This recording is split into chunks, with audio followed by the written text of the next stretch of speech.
오늘은 사사기 마지막입니다. 뭐 한 4번 하고 사사기 끝내는 건데요. 4번 정도. 우리가 에훗을 했고, 그리고 드보라와 바락을 했고, 그리고 기드온을 했고, 또 입다를 했고, 오늘 5번째 시간이죠. 5번째 이제 삼손을 함으로써 사사기가 끝나는데요. 다시 한번 그 말씀을 드리면, 사사기는 사사의 12명은 16장까지가 끝납니다.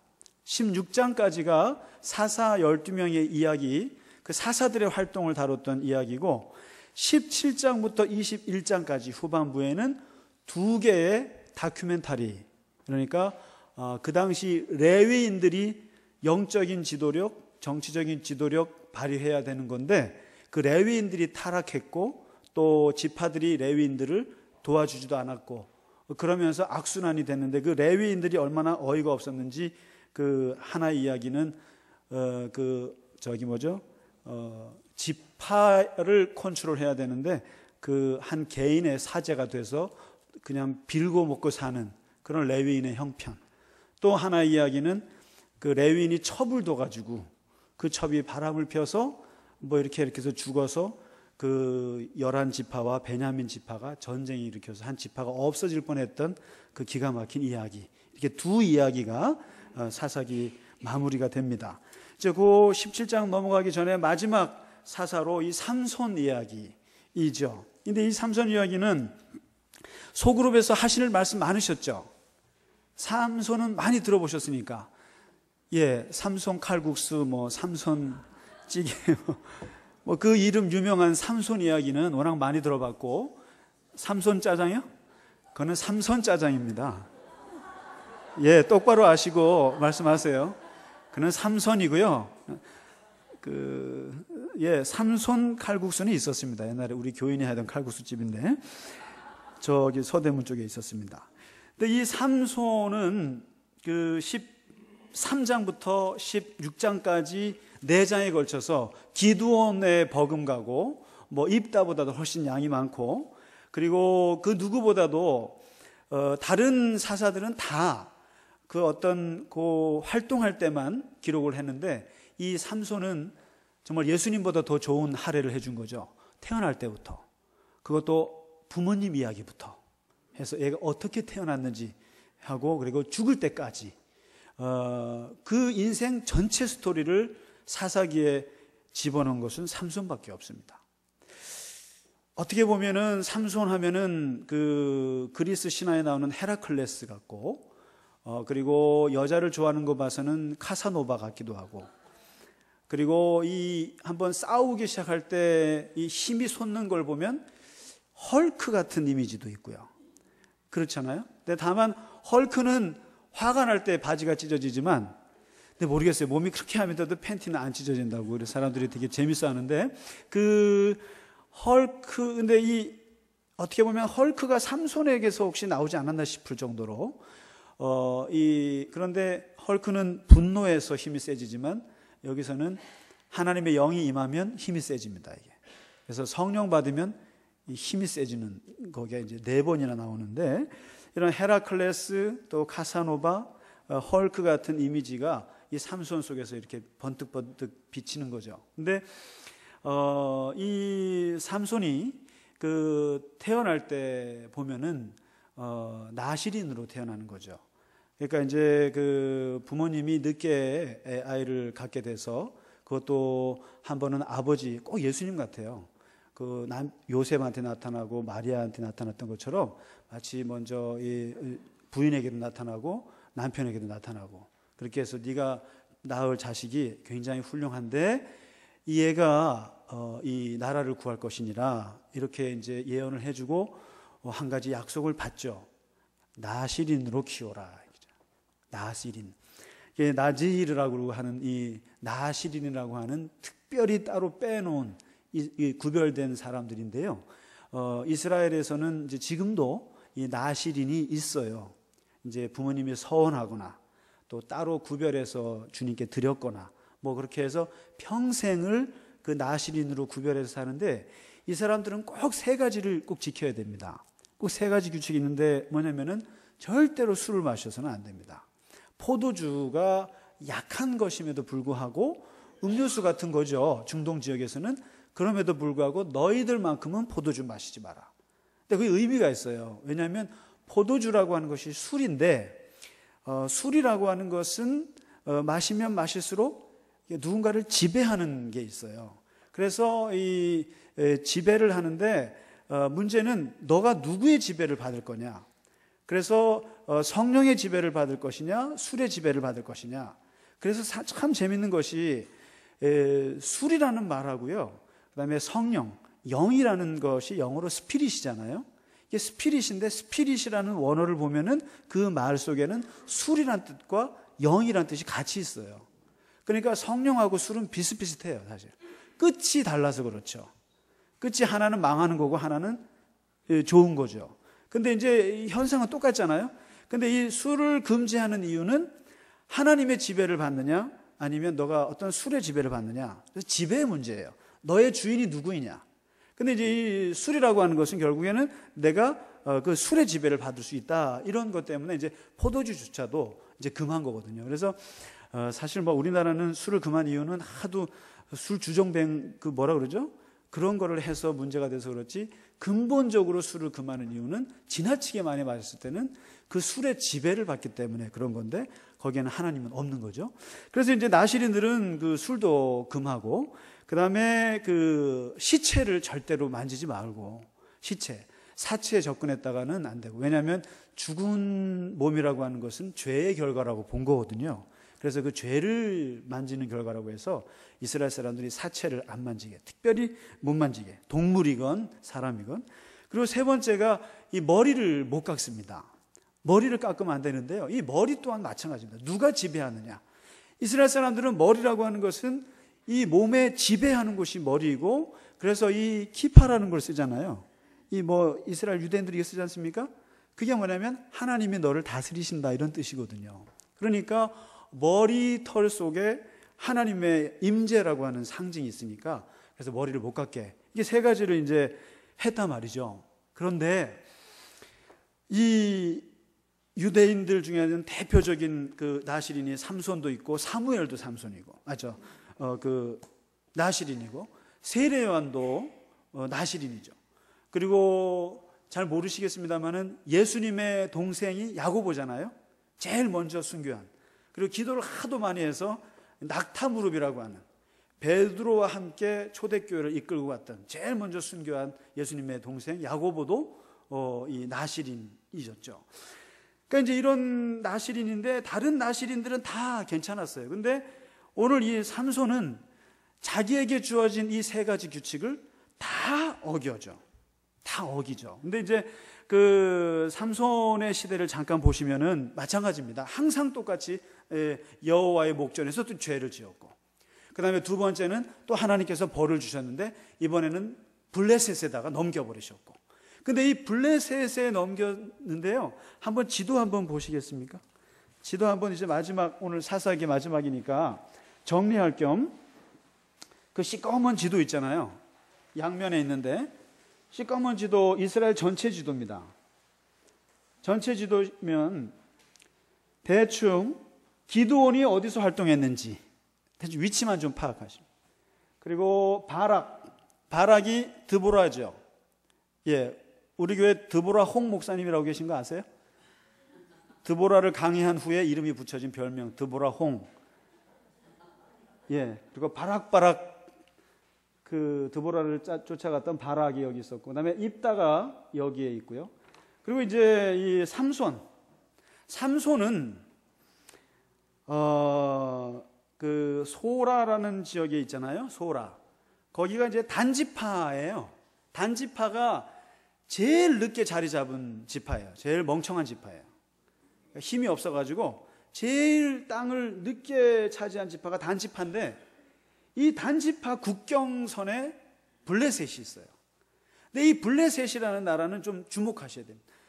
그러니까 이제 이때부터 가나안에 이스라엘이 여호수아와 함께 정착한 다음에 한 100년 정도 안 돼서 이 지중해 해양 민족이 들어왔어요. 이 민족 대단한 민족입니다. 미케네 문명을 만들고 지중해 한때 잘 나갔던 그런 그 민족인데, 이 민족이 쫓겨났어요. 쫓겨나가지고 여기에 자리를 잡은 거예요. 이게 블레셋입니다. 그래서 이 이스라엘 남서쪽 밑에 이 블레셋. 이때부터 이 민족이 굉장히 도발적인 민족이라 보니까 다른 입다라든가 기드온 때 했던 여기 암몬이나 이런 작은 데는 일시적으로 땅을 빼앗은 거예요. 뭐 좀 먹으려고. 그런데 이 해양 민족이었던 블레셋 족속은 장기적으로 이 땅 자체를 먹기 위한 장기 프로젝트를 갖고 있는 민족이었어요. 그래서 사사기에서 나오는 12명의 사사 중에 제일 많이 점령한 기간이죠. 40년. 무려 40년. 길어야 20년, 짧으면 6년, 8년 이랬는데 40년을 지배하고 있었습니다. 근데 이 블레셋이 지배하고 있는 이 국경선에 단지파가 있었어요.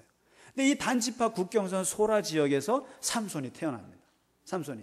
그러니까 삼손은 기본적으로 이 블레셋 사람들하고 가까이 살았던 거죠. 쉽게 말하면 두만강 근처에 살면 저쪽에 블라디보스톡이랑 가까울 거고, 그리고 뭐 또 이쪽 압록강 쪽에 살면 뭐 산둥 지역 이쪽이랑 또 잘 아는 것처럼 많이 건너갔다 오지 않겠어요? 그런 것처럼 이 소라 지역에서 태어났기 때문에 삼손은 기본적으로 블레셋이랑 잘 어울릴 수밖에 없죠. 그런데 이제 13장 25절에 이 아이가 자라면서 하나님이 얘를 그냥 여호와의 영이 얘를 움직이기 시작하셨거든요. 움직이기 시작할 때부터 얘가 이제 어떤 것이 드냐면은 쉽게 말해서 구국운동, 쉽게 말하면 어떤 역사적 소명감을 받게 되는 거죠. 그래서 40년 동안 지배받았던 이 블레셋에서 어떻게 우리 민족을 해방시켜야 되는 거가 특히 단지파 출신이었던 삼손 입장에서는 굉장히 중요한 역사적 소명으로 받은 거죠. 이게 뭐 하나님의 영에 의해서 그가 이거 나라를 구해야겠구나 이렇게 이제 생각을 한 거죠. 어떻게 보면 지도자로서 굉장히 자세가 잘 잡혔고 뭔가 동기부여는 잘 됐어요. 그래서 제가 예고글에서도 그랬습니다만은 그거까지였어요. 그러니까 막 가슴은 굉장히 뜨거운데 그 다음에 블레셋을 치기 위해서 머리를 쓴 게 뭐냐면은 연애질입니다. 연애질이었어요. 그게 그 지도에 그 뒤에 보시겠어요? 삼손의 이야기는 두 지역을 중심으로 나옵니다. 하나는 이제 딥나 지역입니다. 그러니까 자기 고향에서 멀지 않습니다. 그냥 서쪽으로 쭉 가면 딥나예요. 거기도 이제 블레셋 땅인데 여기서 이제 한번 크게 사고 치고 그 다음에 이제 아래쪽 옆에서 가자 지역, 요즘에 맨날 총 쏘고 맨날 문제가 많은 곳이 가자 지역 있잖아요. 성경에는 가사라고 나오죠. 가사. 지금도 문제가 많은 이 팔레스틴, 이 유명한 지역인데 이 가자 지역에서 이제 문제가 발생하는데 이 참 재밌는 게 성경을 기록해도 이렇게 기록할 수 있나 싶어요. 굳이 부모님이 반대하는 결혼을 합니다. 부모님이 나시리는 특별히 이방인 여자와 결혼하는 것은 있을 수 없어요. 근데 이 딥나에서 꽂힌 여자가 있었던 거죠. 그래서 이 여자랑 결혼했어요. 그런데 참 재밌는 게 그 본인은 나라를 구하기 위해서 이 여인을 이용해서 블레셋을 치려고 했다고 했어요. 그리고 여호와께서도 그렇게 그 마음을 줬다고 얘기를 했어요. 근데 부모님은 그걸 몰랐어요. 그러니까 성경에서는 이 삼손이 정말 나라를 구하기 위한 하나의 방편으로 쉽게 말하면 여인계를 쓴 거죠. 그래서 딥나의 여인을 사랑하지도 않는데 마치 쓰는 것처럼 그렇게 해서 블레셋을 쳐들어가려고 마치 라합을 통해서 여리고를 치듯이 그렇게 한 걸로 기록은 해놔요. 그래서 머리를 썼구나라고 생각하는데 문제는 여기서 이 삼손이 분별 없이 행동하기 시작하는 거죠. 이 여자를 통해서. 결혼식 날이었습니다. 결혼식 날, 결혼식 날 전에 이런 일, 요거 하나 먼저 말씀드려야겠네요. 이방 여인과 결혼해서 나시린이라는 걸 깼고, 그 다음에 두 번째 나시린이 해야 될 사체 만지는 걸 깼죠. 그러니까 가다가 사자를 만나가지고 그냥 염소 입 찢듯이 찢어서 죽이고 돌아오는 길에 얘가 썩어가지고 거기에 꿀이 묻어 있으니까 꿀을 먹게 되죠. 그러니까 사체에 손을 댄 겁니다. 그러니까 여기서 부모님 몰래 나시린 규범을 어겼습니다. 깼습니다. 그리고 나서 이 나실인의 규칙, 이런 사체 금지, 그 다음에 이방인 여자와 결혼하는 거, 그 다음에 당연히 술을 많이 마시고 이런 것들이 이제 대수롭지 않게 생각하기 시작을 했죠. 그래서 술, 여자, 사람 죽이는 거 이런 거를 쉽게 했습니다. 그리고 특히나 나는 블레셋을 해서 구원하기 위해서 대의를 위해서 작은 것들은 어겼다. 이게 이제 삼손의 가장 잘못 중에 하나죠. 자기는 이 블레셋을 구하기 위해서 자기의 작은 나실인의 규칙, 작은 규칙을 아주 사소히 여기기 시작했습니다. 시체에 손 만지고요, 이방인 여자와 결혼을 했고, 그 다음에 포도주 마시는 걸 아주 쉽게 알았고, 사람 죽이기를 정말 뭐 파리 죽이듯이 생각을 했고, 이러한 것을 완전히 다 어겼어요. 다 어기면서 이제 인생이 꼬이기 시작하는데요. 어떻게 꼬이냐면은 결혼식 날 그 뒷나에 가서 결혼하는데 쓸데없이 친구들 앞에다가 수수께끼를 내잖아요. 수수께끼를 내는데, 야, 세상에서 제일 강한 것과 세상에서 제일 단 게 무엇인지 아느냐? 맞추면 내가 옷 30벌 줄게. 위아래로 다 좋은 걸로 맞춰서. 그랬더니 맞출 수가 있나요? 자기가 그 사자 지나가면서 꿀 보고 그거 하고 생각난 거니까 못 맞추죠. 그런데 블레셋 사람들이 신부가 자기네 사람이니까 자꾸 꼬셔서 하잖아요. 그러니까 이 부인이 못 이겨서 할 수 없이 답을 가르쳐 주게 하잖아요. 부인을 이용해서. 그러니까 이게 할 수 없이 그 친구들이 답을 하게 되죠. 그러니까 삼손이 지잖아요. 지고 자기가 또 30벌을 갖다 줘야 되니까 여기서 말하잖아요. 네가 암송아지를 그 밭갈지 않았으면, 다시 말해 내 마누라 건들지 않았으면, 내 아내 건드려서 하지 않았으면 못 맞췄을 거다. 그게 뭐죠? 세상에서 제일 강한 거 사자고 제일 단 거 꿀보다 더한 게 뭐가 있겠느냐, 이렇게 맞추니까 여기서부터 이제 또 컨트롤을 못하는 거죠. 화가 났죠. 그래서 그 화풀이의 첫 번째가 뭐냐면은 죄 없는 이스글론 사람들을 가갖고 30명을 죽여요. 죽여갖고 옷을 다 벗겨와서 갖다 주잖아요. 왜 수수께끼의 선물로 죄 없는 사람들을 그렇게 죽어 나가야 되는지. 그게 죽잖아요. 그 다음에 두 번째 화풀이가 누구한테 갔을까요? 첫 번째 화풀이는 그 동네 사람들 30명이 죽었고요. 두 번째 화풀이는요, 누구한테요? 누구한테 갈까요? 부인한테 가죠.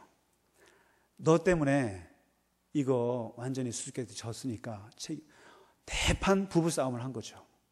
근데 부부싸움을 하고 끝난 게 아니라 이 못난 남자가 또 집으로 왔어요. 또 자기 아버지 집으로. 너 못 보겠다고 집으로 갔어요. 집으로 갔다가 생각해 보니까 미안하잖아요. 그래서 다시 처갓집으로 갔어요. 오랜만에 갔더니 이미 장인 장모님이 딸을 시집을 보냈네요. 시집을 보냈어요. 못 기다리고. 시집을 보내니까 또 세 번째 화가 났어요. 화가 나서 이거를 또 누구를 죽여요? 죄 없는 여우들을 잡아가지고, 참 제주도 좋아요. 여우들을 100마리를 잡아가지고 꼬리를 서로 묶어갖고, 왜 죄 없는 여우를 붙잡고 그렇게 괴롭히는지 모르겠어요. 거기다가 불을 붙여요. 꼬리를 해보셨습니까? 한번? 꼬리를, 여우를 잡는 것도 재주고 잡아가지고 꼬리를 서로 묶어가지고 2마리씩. 참 가학증인 것 같아요. 그리고 거기다가 회를 놔가지고 불을 붙이니까 얘들이 뜨거우니까 어딜 다닙니까? 블레셋 곡식을 다 그냥 태워버리는 거죠. 자, 화풀이를 누구한테 하면 여우한테 했어요. 세 번째. 그러면 그 죄 없는 여우들이 또 태워버리니까 블레셋 사람들이 복수할 거 아니에요? 이게 왜 그랬어요? 그러니까 저 아내한테 화풀이 한다는 게 우리한테 한 거라고. 그래가지고 그 처갓집을 또 다 태워 죽였어요. 블레셋 사람들이. 너희 때문에 우리가 삼손한테 당했으니까 너희 죽어라고 그 불질러 버렸습니다. 자, 그럼 이제 아내 잃고 장인 장모 다 잃었죠. 그러니까 삼손이 가만히 있나요? 네 번째 화풀이를 하는 거죠. 어떻게 해요? 블레셋 사람들의 넓적다리하고 정강이를 쳐가지고 다 죽여버려요. 또 죽인 다음에 또 몇 명을 죽였는지 몰라요. 엄청 죽이고는 본인은 숨어요. 숨으니까 이번엔 블레셋 사람들이 또 어떻게 하겠습니까? 그래서 또 화풀이 할 거 아닙니까? 그러니까 이게 복수는 복수를 낳는 거죠. 계속 그 죄 없는 유다 지파한테 와가지고 블레셋이 와서, 왜 그러냐면 지금 블레셋이 40년째 다스리는 입장이에요. 쉽게 말하면 일제 치하란 말이죠. 그러니까 와가지고 유다 지파한테 와서 너네 삼손 꺼내놔. 삼손 숨은 거 다 하니까 삼손 잡아내. 그렇지 않으면 너희들 다 죽여버리겠어. 이렇게 나오니까 유다 사람들이 3,000명이 삼손을 잡아가지고 빌어요. 너 때문에 우리가 다 죽게 생겼으니까 너 죽이지 않을 테니까 그냥 좀 나가라. 그래서 할 수 없이 묶여가지고 나갔죠. 블레셋으로 삼손이 끌려갔는데 거기에서 가만히 있나요? 삼손이 그냥 이 줄을 풀고 그 나귀턱 뼈 가지고 몇 명을 죽인다고요? 1,000명을 죽입니다. 1,000명. 1,000명을 싹 죽여버리고 거기서 라맛 레히라고 기념비를 세우고 거기서 끝내죠. 자, 요거 이렇게 해서 이제 1,000명을 죽였습니다. 자, 그리고 요게 이제 지도에 한번 보시면 이 위에 있었던, 여기 있죠. 예. 여기 딥나 여기에서 있었던 이야기입니다. 이거 스토리 하나가.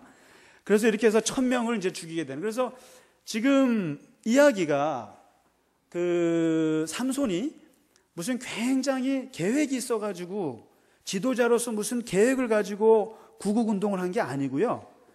작은 수수께끼 하나에서 출발을 해서 보복의 악순환이 계속 점점점 커서 1,000명까지 죽이게 되는.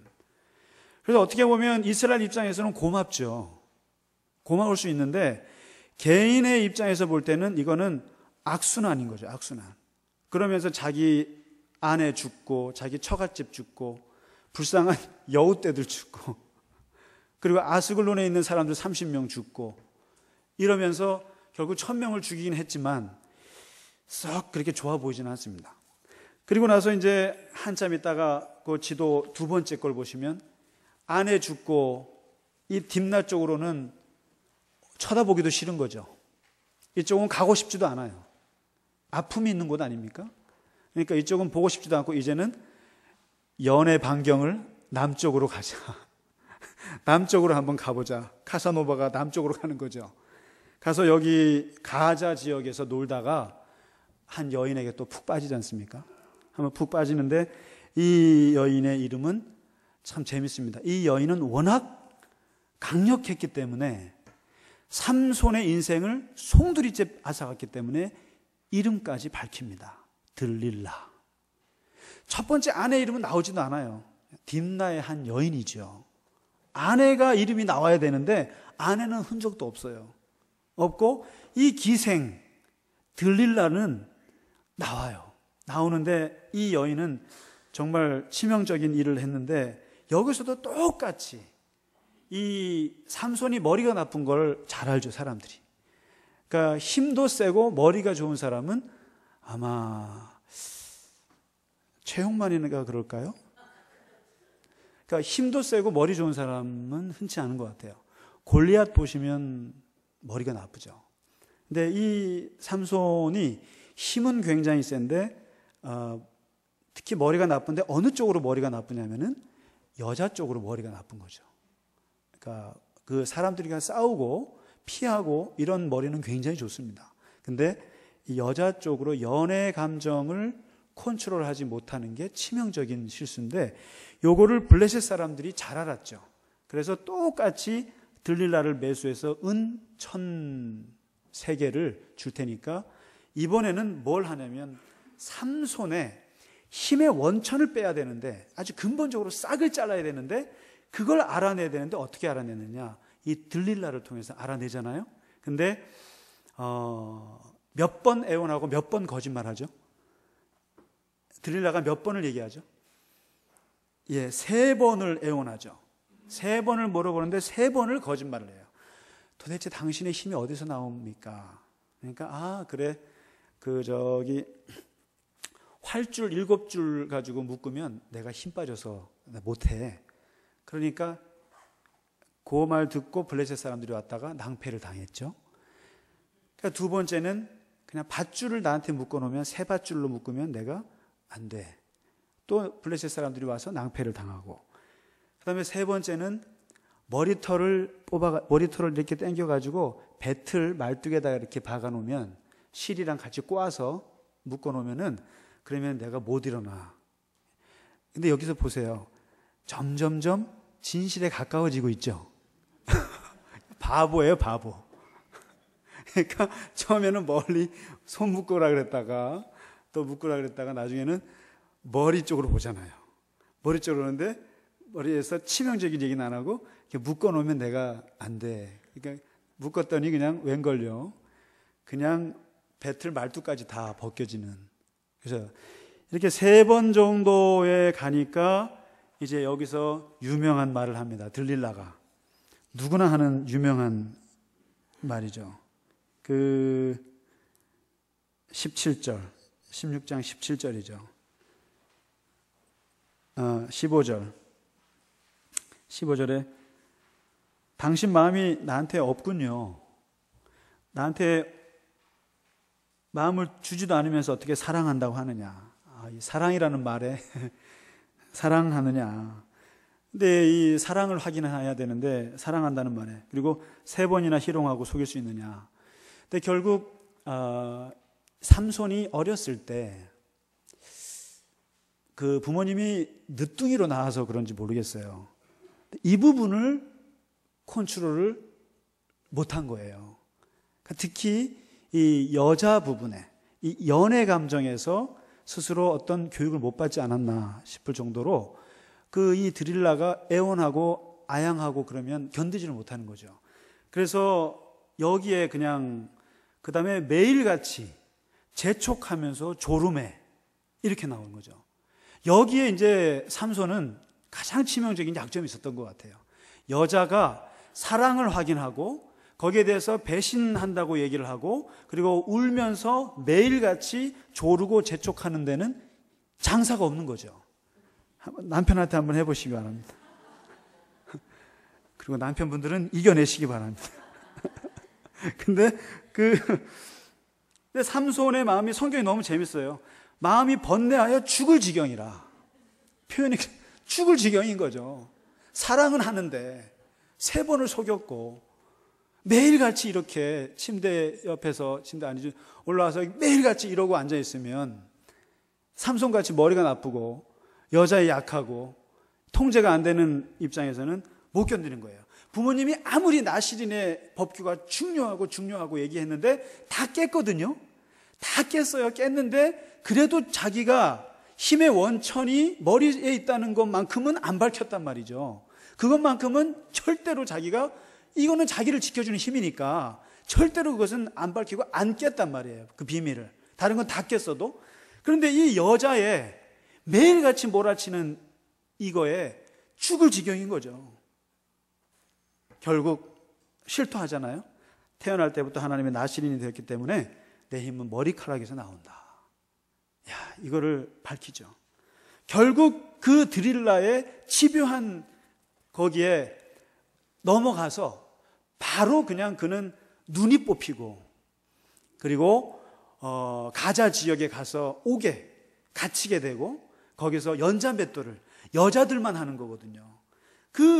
아주 정말 치욕스러운 것을 하면서 사람들 앞에서 맷돌을 돌리는 이러한 비참한 지경이 됐죠. 그래서 21절과 22절이 정말 저는 아무리 봐도 여기에서 21절은 인생의 바닥 중에 바닥, 고통 중에 고독, 나락 중에 나락이 21절의 표현이고요. 그 다음에 그럼에도 불구하고 22절은 정말 희망의 메시지가 이런 메시지가 있을까 하는 생각이 들어요. 그의 머리털이 밀린 후에 다시 자라기 시작하니라. 요 21절과 22절은 극과 극의 이야기입니다. 이게 21절은 인간이 어디까지 떨어질 수 있는가, 정말 눈 뽑히고 노예가 되고 치욕스러운 바닥에서 그 연자맷돌을 돌리는 인생의 맨 밑바닥을 보여주는데 그 속에서도 솟아나고 있는 머리카락. 이 표현이 은혜가 되지 않으시는지 모르겠습니다. 그래서 이 22절을 보면 성경의 곳곳에 이런 표현들이 있는데요, 다 망해도 그 속에서 하나님의 소망이 나타난다. 그래서 이 어떻게 보면 나실인으로서 삼손은 다 무너졌는데 그럼에도 불구하고 그 속에서 하나님의 소망이 다시 나온다라는 것이 기독교의 정신인 것 같아요. 기독교의 그 힘인 것 같아요. 그래서 남은 자 사상이 그렇고 다 망해도 그 속에서 하나님이 희망을 꽃피운다. 그래서 사실상 어떤 의미에서는 죽을 정도의 죄는 없다고 봅니다. 사람이 죽으라는 법은 없다는 말이 맞습니다. 그래서 아무리 부모님의 그거를 다 어기고요, 연애 감정 컨트롤 못하고 자기 관리 실패했고 리더십은 바닥인 이 삼손이 바닥에 떨어졌어도 그의 머리털은 다시 자라나는 것이 그 하나님의 참 놀라운 이치인 것 같아요. 이제 그렇게 해서 마지막 그 장면이 오늘 나오지 않습니까? 다곤 신전에서 그 삼손이 붙잡혔다는 말을 듣고 온 전국에서 방백들이 와서 그 제사 지내는 날 3,000명이 몰려와서 거기서 제사 지내는데 오늘 특별 이벤트가 있는데 이번 제사에는 삼손 저놈이 붙잡혔다. 저놈이 우리 손에 붙잡혀서 제가 오늘 제주 부리는 특별 이벤트가 있습니다, 여러분. 그러면서 막 자기 신들에게 찬양을 합니다. 이 삼손 어떻게 보면 일본 입장에서 뭐 같을까요? 우리나라에 누구를 얘기할 수 있을까요? 저놈만 죽으면 정말 속이 후련하겠어요. 뭐 누가 있겠죠? 여러분이겠죠. 일본 입장에서 이 항일 투사가 저 삼손만 없으면 아주 그냥 이게 가시가. 근데 이게 붙잡혀서 다곤 신전에서 눈 빠져갖고 병신처럼 그렇게 기둥에 묶여서 쇼를 하는 것을 본다 이거죠. 그랬을 때 이 삼손의 머리털이 난다고 하는 것은 꿈에도 생각 못했고, 그리고 이 마지막 순간에 삼손은 이제 자기 인생의 끝을 생각을 하는 거죠. 그래서 그 삼손의 인생에서 두 번의 아주 기적적인 기도를 하는데 그 두 번째 기도가 28절에 있습니다. 28절에 이 기도는 저는 28절부터는 정말 삼손이 저뿐만 아니라 이 성경을 기록하는 이 기자도 삼손에 대해서만큼은 굉장한 측은지심이 있는 걸로 느껴집니다. 정말 실수 많고 정말 약한 사람이고 힘만 세고 조직력도 없고 이러한 이 사람에 대해서 이렇게 애정을 가지고 기록하는 경우가 없어요.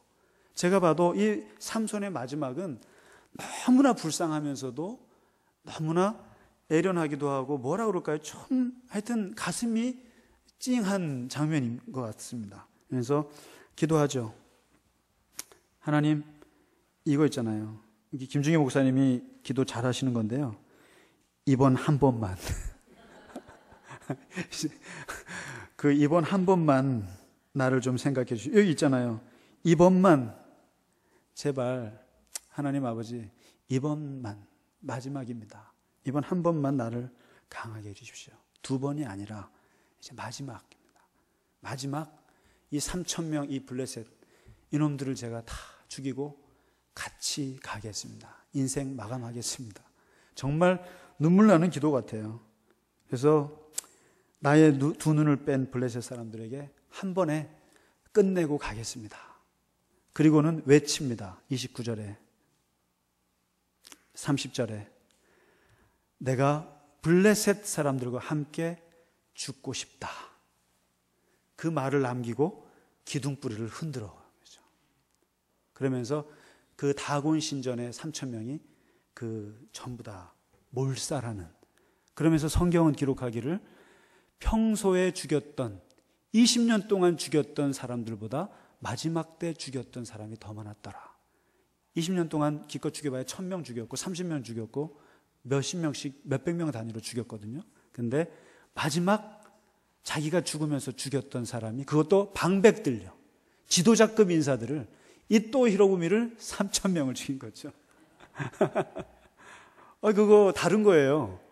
그러니까 그렇게 해서 죽고 형제들이 와서 그를 다시 장사를 지냈다라고 하는 씁쓸한, 그러면서 20년의 사사 기간을 얘기하는데요. 아무래도 삼손은 불쌍한 사람입니다. 제가 봐도 불쌍한 사람이고, 그 불쌍한 마음에 이 성서 기록자들도 삼손을 그런 관점에서 기록을 했어요. 어떻게 보면 엉터리잖아요. 나실인의 규범 다 깨버렸죠. 쓸데없이 사람 죽였죠. 자기 관리 완전히 실패했죠. 무분별한 연애 감정에 휘둘렸죠. 불필요한 화풀이 때문에 일을 다 망쳤죠. 그 다음에 무슨 조직화를 하여 사람들을 동원할 줄 알아요. 다 개인 플레이를 했잖아요. 사사였지만 이렇게 개인 플레이를 혼자 한 사람이 없습니다. 이런 어떻게 보면 어린애 같은 힘만 센 이런 삼손이지만 그를 처음 날 때부터 기록을 했고 죽는 순간까지 기록하는 걸 보면 삼손에 대한 성서의 그 애정이 담겨져 있어요. 그리고 그가 힘을 쓸 때마다 하나님의 영이 임했다고 4번이나 기록을 합니다. 하나님의 영이 임해서 그냥 힘을 써서 사람을 죽였. 그 삼손의 참 정말 빛과 그림자가 인생 드라마로 다 나오는데 정말 여기서 다른 사사하고는 달리 우리의 모습을 그대로 보여주고 있는 여러 가지 생각할 만한 사람이 아닌가 그런 드는 사사인 것 같습니다. 자, 오늘 공부하시느라고 고생 많으셨습니다. 사사기는 일단 이렇게 해서 짧지만 마무리를 짓겠습니다. 짓고 부족한 부분을 한번 좀 읽어보셔서 사사기의 그 역사라는 것은 참 슬프고도 또 과도기적이고 또 여러 가지 신앙을 보여주고 있는 것은 분명합니다. 그래서 공부하시느라고 애 많이 쓰셨고요. 다음 주에는 이제 선지자, 책을 쓰지 않은 선지자 나단, 그 다윗의 주치의죠. 지금 다윗의 뭐라 그러죠? 그 멘토죠. 멘토인 나단 선지자를 우리 다루도록 하겠습니다.